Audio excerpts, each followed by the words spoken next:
حضرت جنید بغدادی ایک بہت بڑے بزرگ گزرے ہیں۔ ان کے بہت سے مرید اور شاگرد تھے۔ ان میں ایک شاگرد ایسا تھا جس کے ساتھ آپ بہت مہربانی سے پیش آتے تھے۔ حضرت جنید کے دوسرے شاگردوں کو یہ بات اچھی نہیں لگتی تھی۔ انہوں نے ایک روز ان سے شکایت کرتے ہوئے کہا کہ آخر وہ بھی ہماری ہی طرح آپ کا شاگرد ہے، پھر آپ اس کے ساتھ ہم سے زیادہ اچھا سلوک کیوں کرتے ہیں؟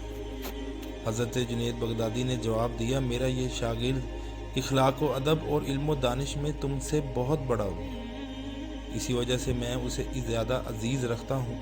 تمہاری تسلی کے لیے ایک روز اس کا امتحان بھی ہو جائے۔ اس کے چند روز بعد حضرت جنید بغدادی نے اپنے شاگردوں کو جمع کر کے انہیں ایک ایک مرغی اور ایک ایک چھری دی اور کہنے لگے، جاؤ ان کو مرغیوں کو ایسی جگہ ذبح کرو جہاں کوئی دیکھنے والا نہ ہو۔ سب شاگرد گئے اور اپنی اپنی مرغی کو ایسی جگہ پر ذبح کر کے لے آئے جہاں کوئی آدمی نہ تھا، مگر وہ شاگرد و رشید اسی طرح زندہ مرغی واپس لے آیا۔ حضرت جنید بغدادی نے اس سے پوچھا، کیوں بھائی، تم نے مرغی کو ذبح کیوں نہیں کیا؟ شاگرد نے نیاز مندی سے عرض کیا، حضور مجھے ایسی کوئی جگہ نہیں ملی جہاں کوئی دیکھنے والا نہ ہو۔ میں جس جگہ بھی گیا وہاں اللہ تعالیٰ کو موجود پایا، اس لیے مجبور ہو کر مرغی واپس لے آیا۔